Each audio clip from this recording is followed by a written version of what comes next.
Now, Professor, in our conversation for the program, we spoke about the portrait of Martin Luther King that comes through, the different kind of Martin Luther King that comes through his letter from Birmingham Jail, an angrier King. In your book, you strongly imply that one of the reasons he went to Birmingham was because he knew it was going to be bloody. He knew it was going to be violent, and he thought he needed that to shock people out of complacency. That's also a different kind of view of Martin Luther King that many of us would expect, right? You know, there's some debate about how much they anticipated the bloodiness, but they didn't expect a brutal response that would dramatize segregation for the nation. And so King was always looking in two directions. One was mobilizing black people, but he was also aware of the impact on the larger witnessing nation. And one of his key colleagues, Y.T. Walker, said, "In the past, we failed to dramatize segregation for the mass of American people." So they did think there was a natural fit between the viciousness of Bull Connor, the chief lawman.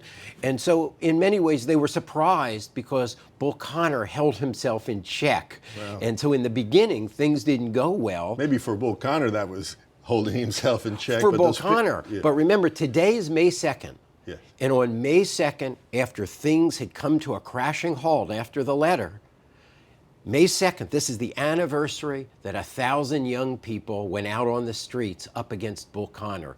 Today is the day that actually was the turning point in the whole campaign. And Bull Connor held it together on May 2nd, but on May 3rd, tomorrow, 50 years ago, he got out the dogs and he got out the water hoses. And that moment, when that dog bit the stomach of the black bystander, the next morning, President Kennedy said, "I'm aghast." And you hear him saying, he's struggling with himself. "I know we haven't done enough for civil rights, but my brother's given more attention to that than any other issue.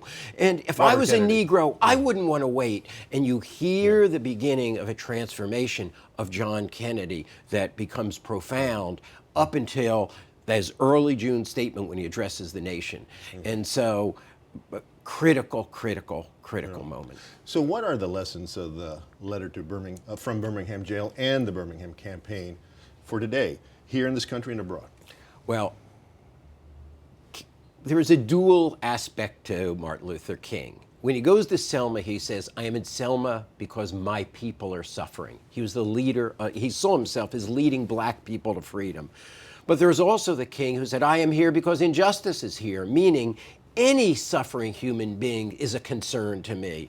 And I think the lessons of the letter are really a couple, but most importantly, King didn't just think the arc of the universe bent to justice. He thought people, both the oppressed and the sympathetic oppressors witnessing their oppression, had an obligation to work to do the bending. So it's very much a parable about what human beings can do when they stand up to injustice, when they forget about appalling silence.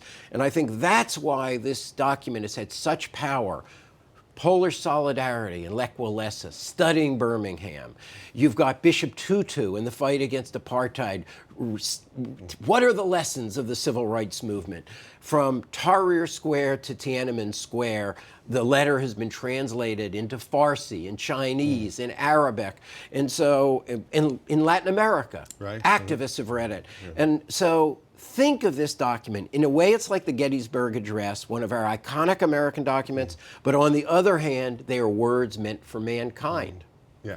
Well, finally, Doctor, I mean, your energy, I think, answers the question, but you've written about Martin Luther King Jr. before. Why have you dedicated your time and talent to this man and his work?